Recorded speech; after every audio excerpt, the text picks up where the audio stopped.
Sport fans, I'm Michael Sakala. Brandon Wicker. And how the hell are you? Brandon, you might notice something different about me. Yes, I see you couldn't handle it. The 2 days left. I had to shave. I gotta be honest with you, it was itching worse than crabs. Not that I would know. So, how was your holiday? Mine was fine. Just for those who can't see, we're coming again from Belushi's. Back at Belushi's. Gotta love this place. Gotta love the stage. My Thanksgiving was fantastic. I'm sure we're gonna hear some beef about some games. I made it to 333 when the Seattle won. Like I said, they basically picked who I wanted without much research, but I'm waiting to hear. I'm getting nothing to hide. My Packers took care of the Eagles, no problem, and you still got a game left with them. So let's hear the shovel and chip. Well, from my holiday, as like most, friends, family, good food was pretty good. From a pick standpoint, like Meatloaf said, don't be sad because 2 out of 3 ain't bad. That's true. Unfortunately, the one I lost is a heartbreaker, and I did lose the bet to Mr. Victor Bernardino. I'll get you my address. You can send me the hat. I'll be more than happy to wear it for the show. And I have a few Eagle fans who wrote into us. I'd like to go over some of their wording. First is New Jersey's finest, Trooper James Cupco. And he writes, we came, we saw, we kicked their ass. Enough said, Cupster. And I want to thank Officer for that short to your point. And also, I want to also thank him for keeping our streets safe. If it wasn't for him, who knows? No overblown smack talk in there. No, not at all. But now this next guy comes straight from the USPS, Post Office finest, Mr. Eric Rigger writes, last time Cowboys got an ass pounding like that was in Brokeback Mountain. I think that star on their helmet is really a ratings, 1 star. That was a spank-giving to remember. And I want to thank him and let him know that I do remember, or I do recall, he did all the stunts in that movie. And something else tells me, Rigger, if you're listening, and I know you are, if they would have got stuck in that mountain, who do you think they're calling to pick him up? Because he's a 2 a.m. taxi man. I think I told you about him. Everybody calls him at 2 a.m. to come pick him up. Then we go to your pal, your buddy, Mr. Rob Chu. And he writes, keep up the good work on that shitty show. You got a Cowboy and a Packer doing a show. Go figure. 2 front runners doing a shitty internet show. How about those Eagles? All you Cowboy fans can take those rings, bend over, and stick them right up your old lady's ass. The defense is a fraud. You can polish a turd for so long. Your team was exposed. Punks jump up to be beat down. That's what happens on Turkey Day. Thank you, Rob, you jerk off. On a side note here, is also apparently what's going on in Philadelphia. They had changed the name of the offensive line. Yeah. And they are apparently naming it after... No, they're going to name it after Rob's nose, the Snow Blood. And Rob, I'm pretty sure you know what I'm talking about. Now, speaking of nose, takes me into this next one. This comes right from a good friend of mine, Mr. Doug Bernacchia. The real reason McCoy had such a good game is because he was jacked up on protein from eating boogers. If you all get a chance, please go to Doug's Facebook wall, and there actually is a link, and I've seen it, of McCoy during the game, and he's picking his nose and eating it. And I got to tell you, because I do this at all the red lights, I look around and just find out if the cameras are on or not, because who wants to be caught on tape? We all do it, you just don't want to be caught. So Marshawn Lynch does the Skittles, and he does the boogers. So Doug, thank you, and CBS called your meds are ready to be picked up any time now. I guess we'll find out soon, since their next meeting is with Seattle at home. If Skittles rule over boogers.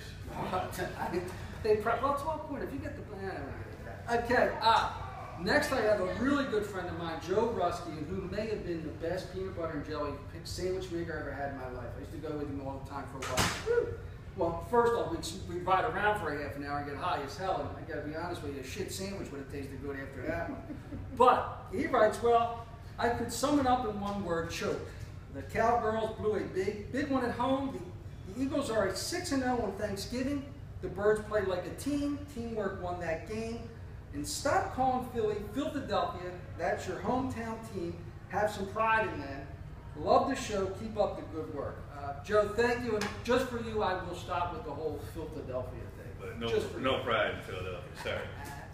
Us front runners don't do that. And then I finish off with, from a woman's side of it, Gina Crescenti Dixon writes, okay, so where do I start? Let's start with Romo. He threw 2 interceptions and was sacked 3 times. What the fuck? Think it's time for a new quarterback in Dallas. Eagles ran all over Dallas with 257 yards rushing, the most against them all season. I believe next, Sanchez. Can't say enough about him. Our QB didn't throw an interception, but he did run in for a touchdown. His passes were right on, and Shady McCoy, well, he broke a record, and I think his performance speaks for itself. Macklin also had a great game. They played awesome. Nate Allen, Sproles, etc. Should I go on? 9-3, we are on our way to the Super Bowl, leading the NFC. Not leading the NFC, the Arizona Cardinals are, by the way. They would have to lose to Atlanta this week to be tied with the Eagles. I want to thank Gina for all. Out of all of them, figure she comes up with all the most stats and things like that. Well, we'll see what happens in 2 weeks. The boys go to Lincoln Financial and take a big withdrawal. So we'll see what happens in that game. You know. So what are you looking at this week? What are we going? I'm going to go. I'm going where I don't normally go, and since I'm a front runner, I'm going to go and pick with my team. I usually stay off. I am going to go Green Bay at home over the Pats. And it's -3, so basically. And the game is it's I mean, from quarterback to everything, all the way down to there's a difference in 3 points each team has scored collectively all year. Yes. 3-point difference. Yes. 19 points and given up all year. Quarterbacks, you know, basically all their numbers even, you know, and if I lose the game, I'm still not worried. Now, isn't this the first meeting between Tom Boyd It's the first one where Rodgers meets pretty well. It's going to be an unbelievable game. You have to argue. The argument can be said these are probably the 2 best teams in the entire league. Right now, if the Super Bowl was this Sunday, chances are that it would possibly be. This would be the matchup that we would get. It probably would be an incredible game. I'm with you. I'm going to give the home field advantage to Green Bay, and also the fact that they've been playing on all cylinders. And so the Patriots. If anything, we got 2 teams that are hot right now. It's very rare to get the 2 teams that are both hot at the same time and you actually play each other. It's going to be an incredible game. You know, for the record, when Green Bay pounded the snot out of the Philadelphia Eagles. Yes, I remember that. Just a little bit ago. Did I come up with some kind of stat sheet about how crappy each one of their players played in that game? Nah, From the coaching staff all the way down. Well, that's Chip Kelly and his little high school football stuff he throws out there. No, I didn't. Okay. Well, just so you know, Rob, he is a Jersey jerk off, and that's just basically what we do in that state. They're ball busters. But myself, the Bengals are coming to Tampa Bay, and they're giving up 3.5. And to me, it's actually not much. No, it's not. And my thought on this game is, if the Bucks give Dalton too much time with that offensive line, I think it's going to. I'm going to tell you something. That's one spot where they're not bad. No, they're not at all. Their front forward, I got on here that they can establish that run, because they're going to be all right in that scenario. That's going to open up the passing lanes. The only shot I have in here for the Bucks to even keep this close is their big boys, Mike Evans and Vincent Jackson. If those 2 can manhandle the defensive backs of the Bengals, they got a chance to keep it close.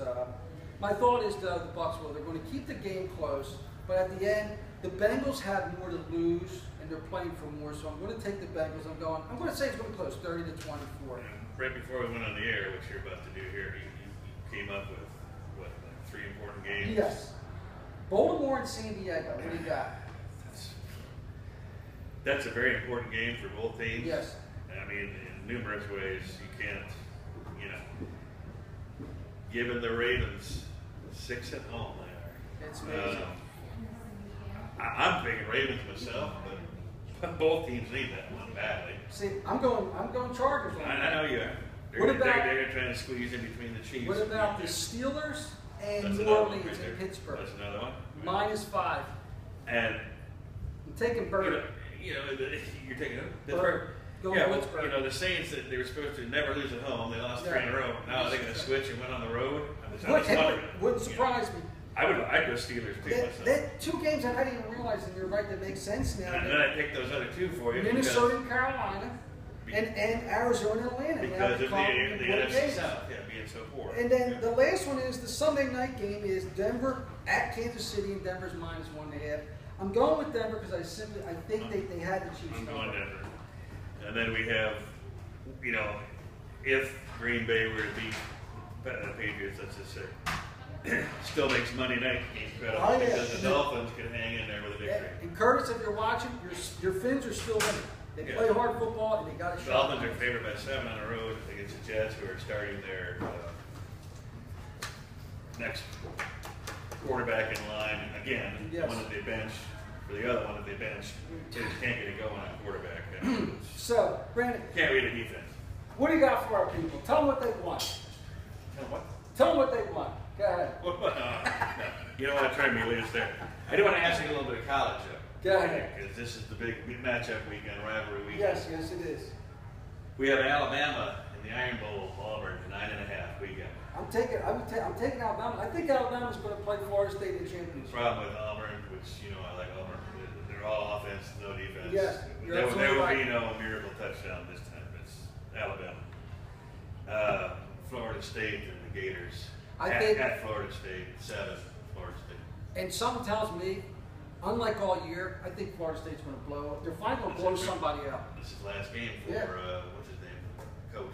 Done. Oh, I just heard, matter of fact, I heard that on the ride in, yeah. But watch, this will be the game they finally blow somebody out. Florida State? Yeah. Gonna dump on them? I think they win by double digits. Yeah, I'm going Florida State. All right. That'll be his last game as a coach. Well, sport fans, especially you Eagle fans, I'll see you. Especially Eagle fans. A couple weeks we'll be in Philadelphia. Thank and goodness I'm looking they're not forward to playing me no more. Now. You No, got they to don't hit want in 2 weeks. Yeah. You'll make a big withdrawal. We will see. Hold on a second. Real Real quick. On the way out. Here he goes. He's got something for you on the way out.